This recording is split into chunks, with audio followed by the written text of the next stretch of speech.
5ই আগস্টের পরে তাদেরকে কিন্তু আর কোথাও দেখা যাচ্ছে না। কেন দেখা যাচ্ছে না? ছাত্র জনতা তাদের বুকের রক্তের বিনিময়ে আজকে বাংলাদেশকে একটা মুক্ত করেছে, একটা ফ্যাসিস্ট সরকারকে পালাতে সাহায্য করেছে।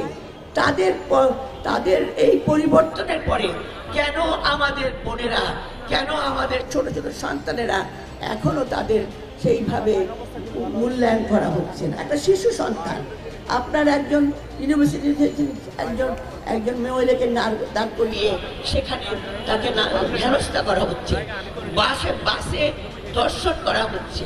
কেন এদের বিরুদ্ধে কঠোর ব্যবস্থা নেওয়া হচ্ছে না? সরকার কি করছে? সরকারকে বুঝতে হবে।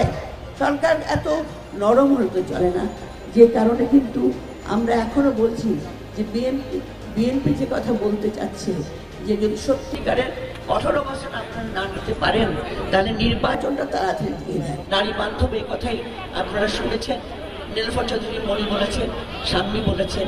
শহীদ জিয়া কিভাবে এই দেশকে গড়ার কাজে নারী পুরুষকে সমানভাবে দুটি হাতের সঙ্গে তুলনা করে তিনি বিভিন্ন স্টেপ নিয়েছিলেন, বিভিন্ন পদক্ষেপ নিয়েছিলেন, নারীরা যেন প্রত্যেকটা সেক্টরে প্রত্যেকটা অংশে তাদের ভূমিকা রাখতে পারে।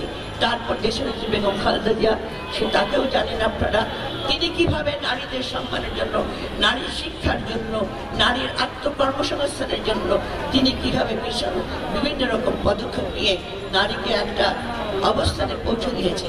দেশের সিদ্ধান্ত গ্রহণের প্রক্রিয়াতে সে অংশগ্রহণ করতে পারে একমাত্র রাজনীতির মাধ্যমে।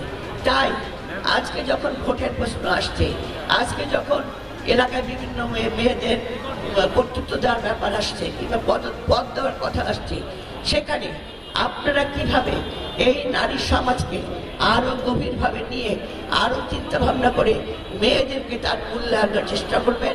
আর আমি বলতে চাই, নারী যে ভোট যেটা বলে 50টা সিট আছে, সেখানে যদি আপনারা ওই নির্বাচন ছাড়া, কনস্টিটুয়েন্সি ছাড়া কোনো দরকারই নেই কোনো ওখানে দেওয়ার, বরঞ্চ আপনারা যদি পারেন সত্যিকার অর্থে সরাসরি নির্বাচনে আপনারা আমাদের মহিলাদেরকে বাড়িয়ে দেন, মহিলা নেত্রীকে নিয়ে আপনারা নতুন করে এই নিয়মটা করেন। কারণ আজকে মহিলারা অলংকারিক না, কেউ কারোর উপর নির্ভর করে না। আমরা চাই সত্যিকারের যোগ্য নারীতে রাজনীতিতে আসে।